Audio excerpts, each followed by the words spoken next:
My name is Rose, and I'm going to tell you how witchcraft saved my life. I must warn you that my story may contain emotional triggers, but I can't hide from you the details that, in a way, shaped me into the strong person I am today. Please keep in mind that I'm not a writer.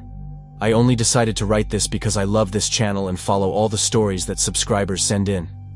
I'd appreciate your comments on what I'm about to share.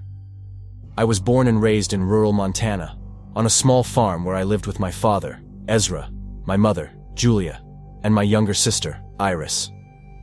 My childhood started peaceful and happy, but it was marked by a tragedy that changed the course of our lives forever. I was only 8 years old when it happened. It was a sunny Sunday in summer, and my mother decided to take Iris for a canoe ride on the lake near our house. I stayed home with my dad, helping him tend to the vegetable garden. I remember watching them paddle away, waving excitedly as they headed towards the center of the lake. Hours passed, and they didn't return. My father started to get restless, pacing back and forth on the porch. When the sun began to set, he couldn't wait any longer and went down to the shore to look for them. I followed him, my heart pounding in my chest. As we reached the water's edge, we saw the overturned canoe floating a few yards from the shore. My father jumped into the water, swimming desperately towards the boat. I stood frozen on the shore, unable to move or scream. When he reached the canoe and turned it over, there was no one there. The neighbors soon joined us, forming a search party. We spent the entire night looking, with flashlights and torches, calling out my mother and sister's names. I sat on the lakeshore, wrapped in a blanket, watching the lights move across the dark water. It wasn't until the next morning that they found the bodies. I didn't see them, but I heard the screams and wails. My father collapsed to his knees in the mud, sobbing like I'd never seen before. At that moment, I realized our life would never be the same again. The days that followed were a blur of sad faces, whispered voices, and the smell of funeral flowers. I couldn't fully understand what was happening. I only knew that my mom and little sister wouldn't be coming back. My father changed after that. The cheerful, loving man I knew disappeared, replaced by a bitter, distant version of himself. He started drinking, first only at night, then at any time of day. The smell of alcohol became constant in our house. I tried to get close to him, seeking the comfort I so desperately needed, but he pushed me away. Sometimes, when he was drunk, he would look at me with anger, as if I were to blame for what happened. "Why are you here and they're not?" he would mutter, turning away from me. It was during this time that I started spending more time at my Aunt Claire's house, my mother's sister. She lived not far from us and became my refuge. There, I could be a child again, if only for a few hours. Aunt Claire would hug me, dry my tears, and tell me stories about my mother when she was young. As the months passed, the situation at home worsened. My father started going out at night, coming back late smelling of cigarettes and booze. I heard the neighbors whispering about him frequenting bars and gambling houses. Our property, once so well kept, began to show signs of neglect. I tried to keep things in order, cleaning the house and tending to what I could in the garden, but it was too much for a child my age. Sometimes, when my father came home in the early hours, I would hear him crying in the room he once shared with my mother. At school, I became quiet and withdrawn. The other students looked at me with pity or curiosity, and the teachers spoke to me in soft, careful tones. I hated being treated differently, but I didn't know how to act normally when nothing in my life was normal. At night, lying in my bed, I would close my eyes and try to remember the happy moments with my mother and Iris. The sound of my sister's laughter, the scent of my mother's perfume, the feeling of their hugs. But the memories seemed to grow more distant each day, as if they were drowning in the same lake that took them from me. As the years passed, I grew up in a home that no longer felt like one. My father, when he was present, was like a stranger. I learned to fend for myself, to take care of myself, always afraid of doing something wrong that might spark his anger or disappointment.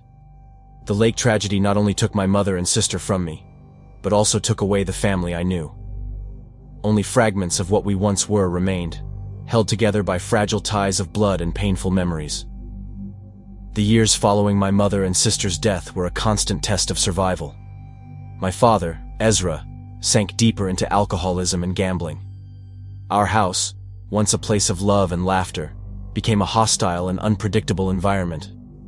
I tried to maintain a routine, waking up early to go to school and taking care of the house when I returned. But it was hard to concentrate on studies when my stomach growled with hunger, or when I spent the night awake, waiting for my father to return from his drinking binges. The fights became frequent. My father, in his moments of lucidity, seemed to blame me for the tragedy. "You should have gone with them that day," he would say, his eyes red and accusing. His words cut deep, feeding a guilt that I already carried silently. Aunt Claire continued to be my safe haven. Her house was the only place where I could breathe without fear.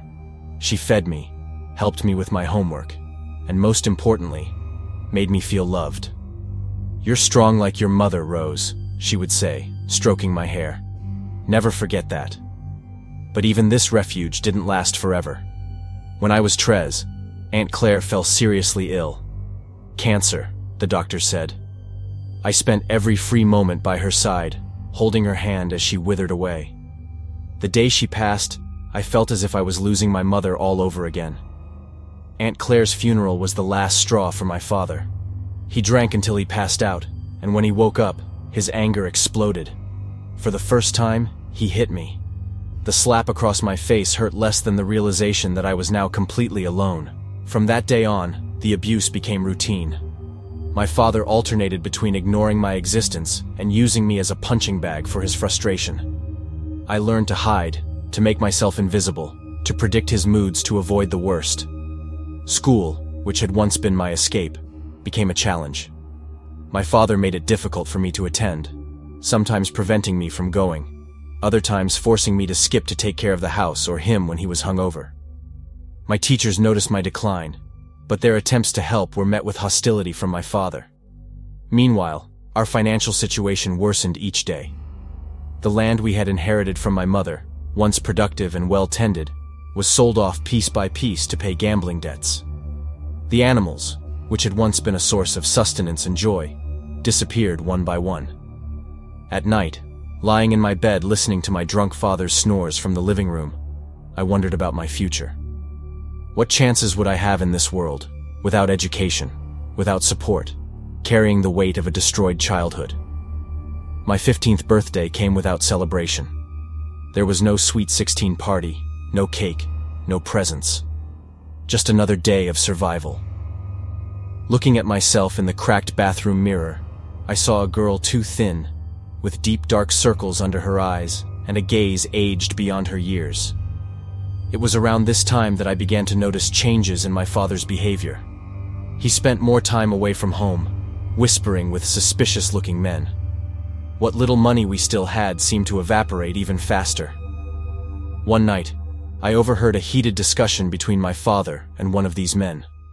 Words like debt, deadline, and consequences echoed through the house. When the man left, my father drank until he passed out, mumbling incoherently about finding a way out. I knew something bad was about to happen, but I couldn't imagine how bad it would be. Life had already taught me to expect the worst, but what was to come would surpass even my darkest nightmares. That night, lying in my bed, I prayed for the first time in years. I didn't know exactly to whom or what I was praying, but I begged for a change, for a chance to escape this life. Little did I know that my prayer would be answered in the cruelest way possible. The dawn was bittersweet. I woke up early, as usual, but the house was strangely silent. My father, normally snoring in the living room or already out of the house, was nowhere to be found. I felt a tightness in my chest, a feeling that something was wrong. I spent the day in a state of constant alertness, expecting at any moment that my father would appear drunk and violent. But the hours dragged on, and nothing happened. At night, exhausted from the tension, I fell asleep in my bed, still dressed and ready to run if necessary. It was in the middle of the night that my bedroom door burst open with a bang. My father was there, his eyes glazed over, and his breath reeking of alcohol. "Get up, girl," he growled, grabbing my arm forcefully. "We have to go." Confused and frightened, I tried to resist, but he was much stronger. He dragged me out of the house, throwing me into an old pickup truck. "Where are we going?" I asked, my voice trembling. He didn't answer, just started the engine and we drove off into the darkness. We traveled for hours. The cold night air made me shiver, and fear of the unknown consumed me. I tried to talk to my father, to understand what was happening, but he remained in stubborn silence, occasionally taking swigs from a bottle he had brought with him. As the sun began to rise, we saw a large ranch on the horizon. My heart raced. Something told me that was our destination, and that nothing good awaited me there. The ranch was imposing but poorly maintained. A man was waiting for us at the entrance. He was old, with a scraggly beard and unkempt hair, and he smelled awful, a mixture of horse manure, cigarettes, and cheap whiskey.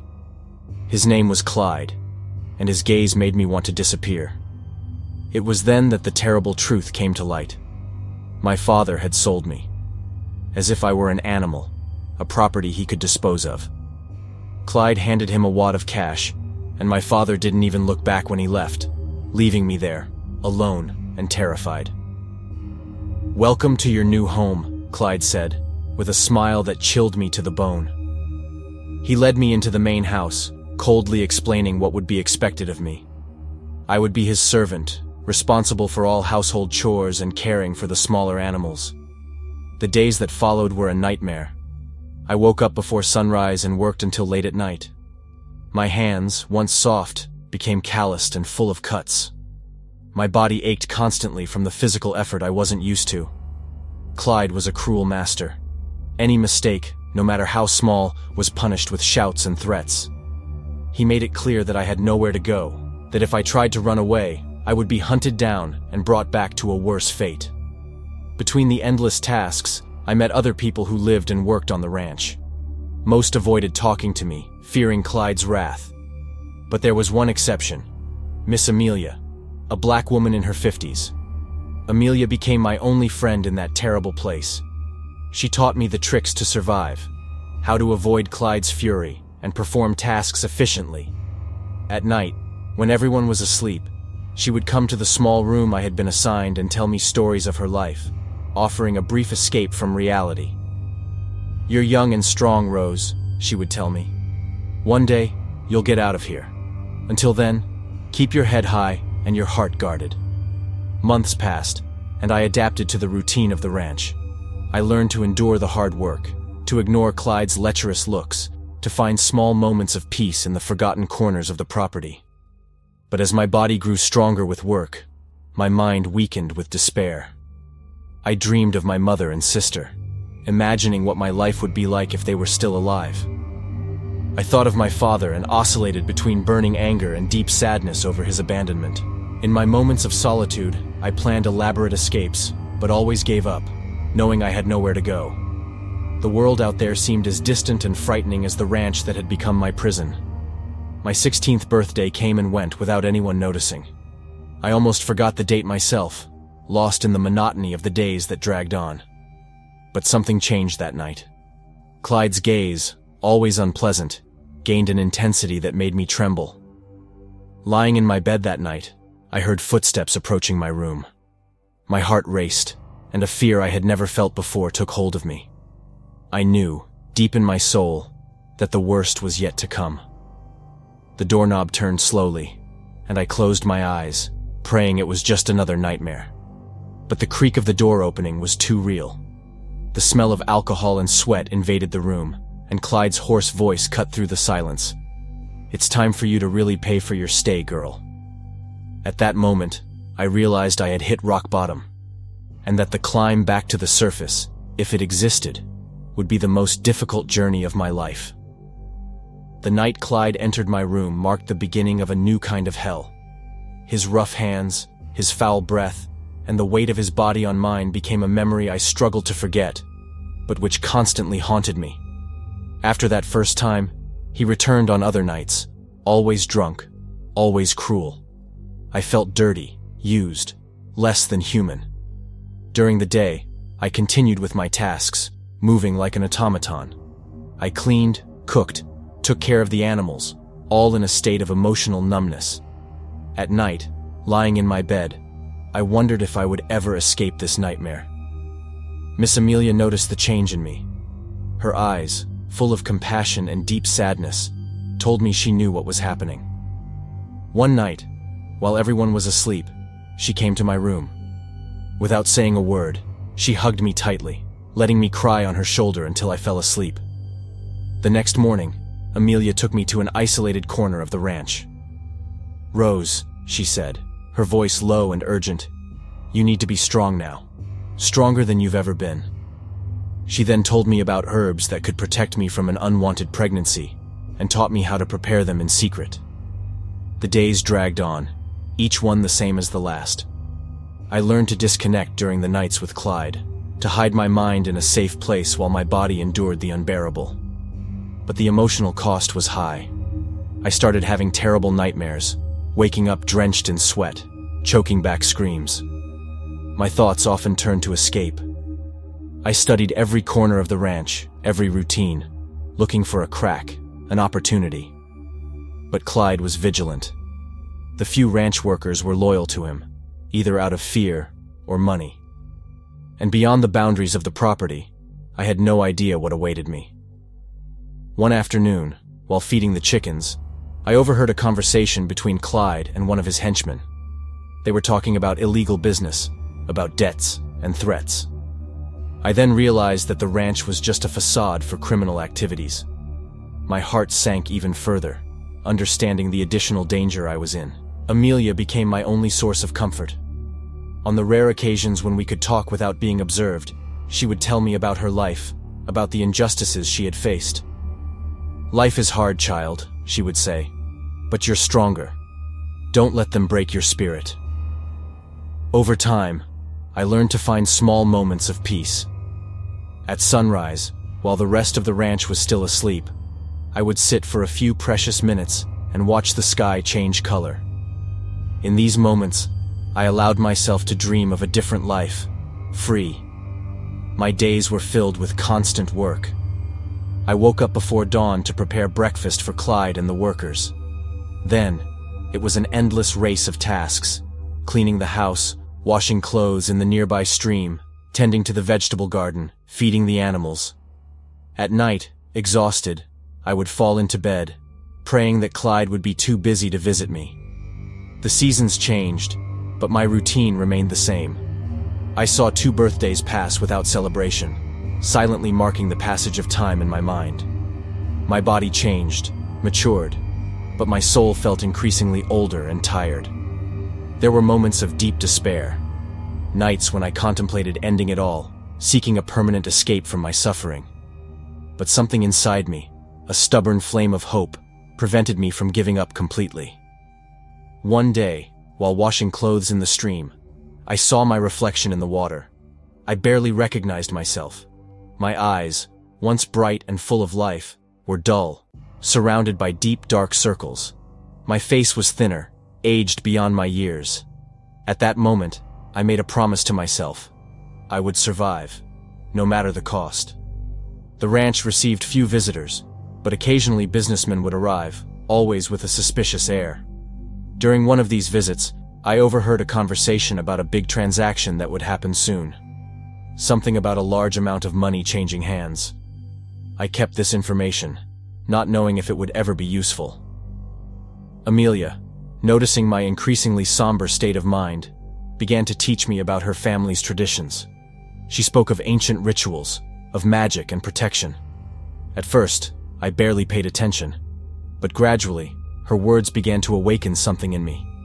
A connection to something greater, more powerful than my current situation. As time passed, I noticed subtle changes in Clyde. He seemed more tense, more irritable. He drank more than usual, if that was even possible. His business dealings didn't seem to be going well, and this made him even more violent and unpredictable. One night, after one of his particularly brutal attacks, I lay in my bed, feeling every part of my body ache. It was at that moment that something inside me broke. Or perhaps, it strengthened. The next day, I found Amelia in the kitchen. My hands were shaking uncontrollably as I tried to prepare a tea to calm my nerves. The sound of the spoon hitting the cup seemed to echo through the silent house. Amelia watched me with eyes full of concern, the wrinkles on her face seeming deeper under the dim light of the lantern. "Rose, my child," she finally said, her voice low and sad, breaking the oppressive silence. "I can't stand to see you like this anymore. Each day that passes, I see a little more of the light in your eyes fading away." The tears I had been holding back for so long finally overflowed. My entire body shook with suppressed sobs. "Amelia," I managed to say between gasps, "I can't take it anymore. I can't keep living like this, in constant fear, being used this way. Each night is a terror, each day is a struggle just to exist. I couldn't finish the sentence, but I saw in Amelia's eyes that she understood. The silence weighed between us for a long moment, broken only by the occasional hoot of a distant owl. Amelia remained silent for a while, her dark eyes fixed on me, as if pondering something of great importance. Then, with a deep sigh that seemed to come from the depths of her soul, she said, "There is a way, Rose. A way to make Clyde stay away from you forever. But it's dangerous, and it will require courage. More courage than you've ever needed before." My heart raced, a mixture of fear and hope rising in my chest. "What is it, Amelia? I'll do anything to get rid of him. Anything." Amelia looked around, making sure we were really alone. Then, leaning in closer, she whispered, "Dark magic." I felt a shiver run down my spine at hearing those words. Dark magic. Something I had always heard mentioned in frightened whispers, something forbidden and dangerous. Amelia continued, her voice barely audible. "It's an ancient ritual, passed down through generations in my family. It can make Clyde never touch you again, but the consequences can be unpredictable and terrible." At that moment, with my body aching from Clyde's brutalities and my soul torn apart by despair, I didn't care about the consequences. I just wanted the nightmare to end, no matter how. "Teach me," I begged, grasping Amelia's hands. "Please, Amelia, teach me how to do this." Amelia studied me for a long moment, her wise eyes seeming to see right through me. Finally, she nodded slowly. "Very well, child. But remember, once started, there's no turning back. What is done will be done forever." The following night, when the moon was high in the sky and everyone on the ranch was asleep, Amelia and I snuck out of the house. The night air was cold and damp, and I shivered, both from cold and nervous anticipation. Amelia guided me through the fields, beyond the pasture where the cattle slept, until we reached a small clearing in the forest that surrounded the property. Under the silver moonlight, the clearing seemed like a place out of time, mysterious and ancient. Amelia began to prepare the ritual with an efficiency that spoke of years of secret practice. She lit black candles, positioning them in a circle around us. The smell of burning herbs filled the air when she threw a handful of dried leaves into a small fire. With a twig, Amelia began to draw strange symbols on the packed earth floor. They were shapes I had never seen before, curves and angles that seemed to shift when I tried to focus on them directly. She used ashes from the fire to fill in the drawings, murmuring words in an ancient and guttural language I didn't know. As Amelia worked, I felt the air around us grow denser, as if charged with electricity. The hairs on my arms stood on end, and I had the distinct sensation that we were being watched, not just by the moon and stars, but by something else, something ancient and powerful. When the preparations were complete, Amelia turned to me, her eyes shining in a way I had never seen before. "Rose," she said, her voice strangely formal, "are you sure you want to go ahead? Once we start, there will be no going back." I swallowed hard, fear fighting against my determination. For a moment, I hesitated. But then the memories of the nights of terror with Clyde flooded my mind, and my resolve solidified. "Yes," I answered, my voice firmer than I expected. "I'm ready."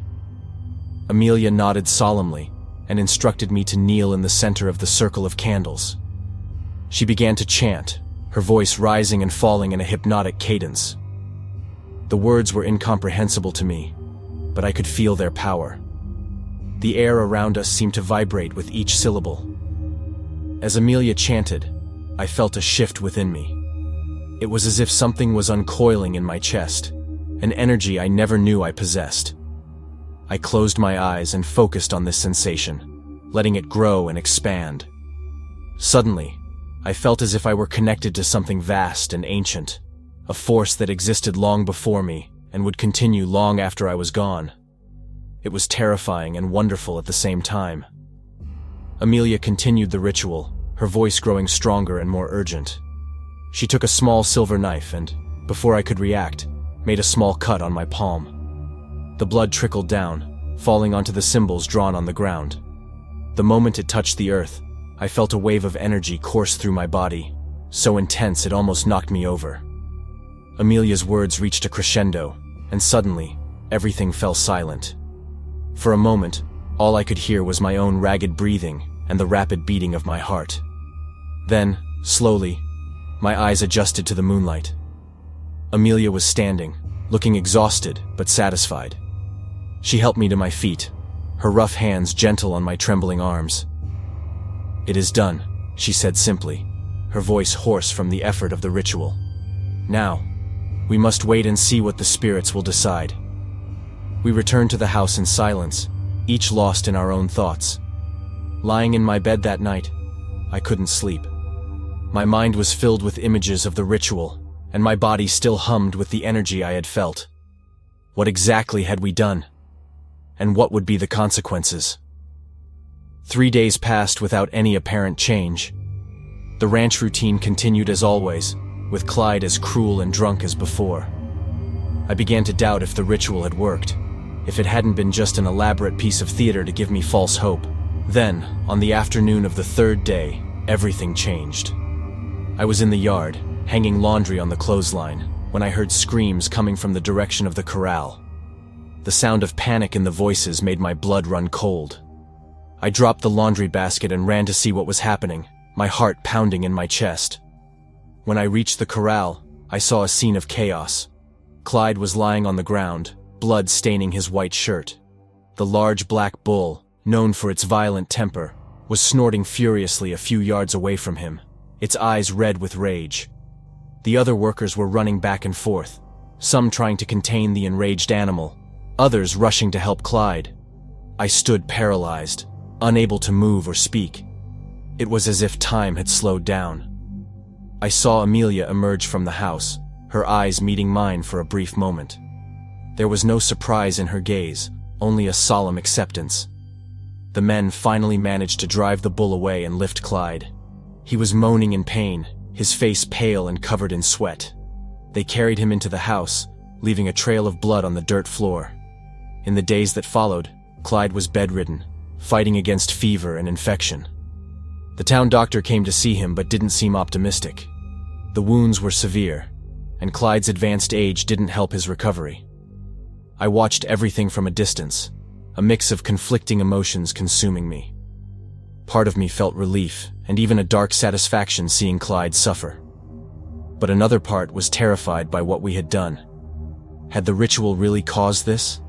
And if so, what else could it cause? A week after the attack, Clyde's condition worsened dramatically.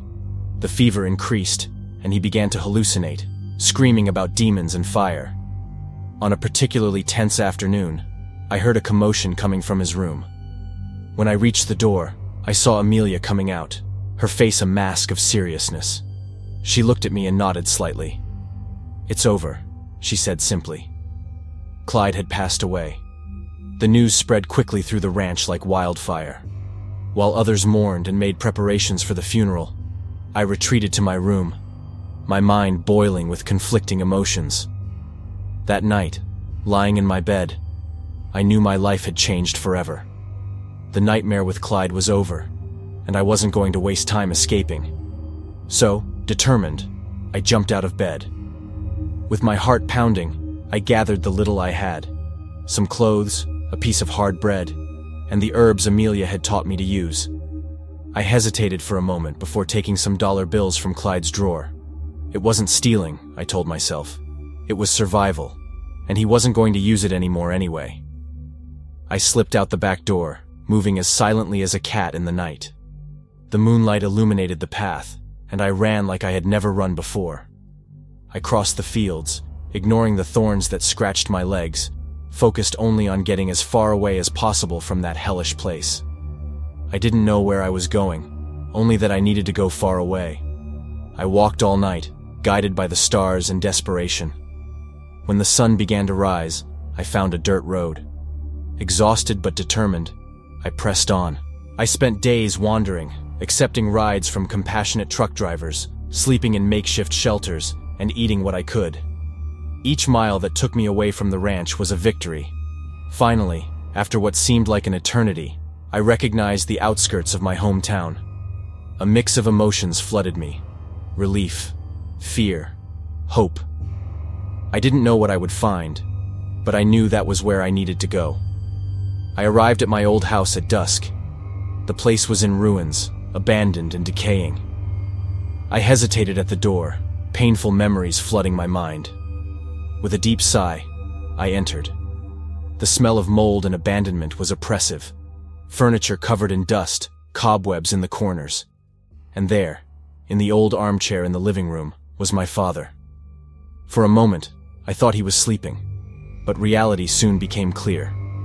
He was dead, his body in an advanced state of decomposition, an empty glass still in his hand. I stood paralyzed, unable to process the scene before me.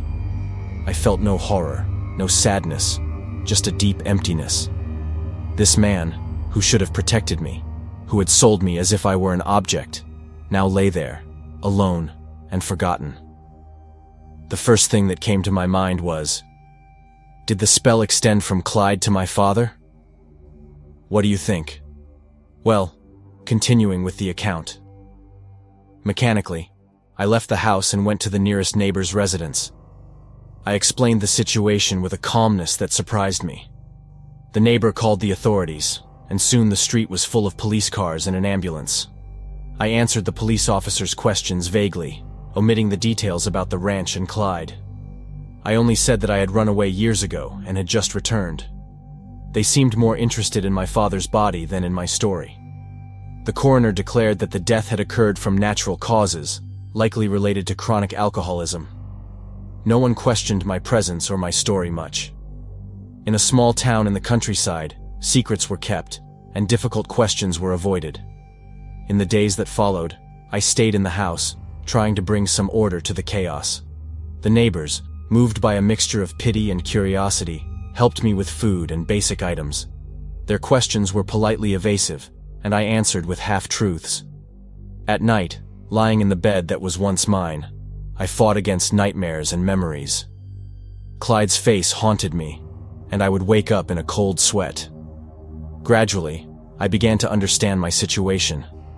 I had no money, education, or prospects. The house, the last remnant of my mother's inheritance, was in ruins. I was a young woman alone in a world that didn't forgive the weak. It was during this time that I started seriously thinking about leaving town. I decided it was time to go.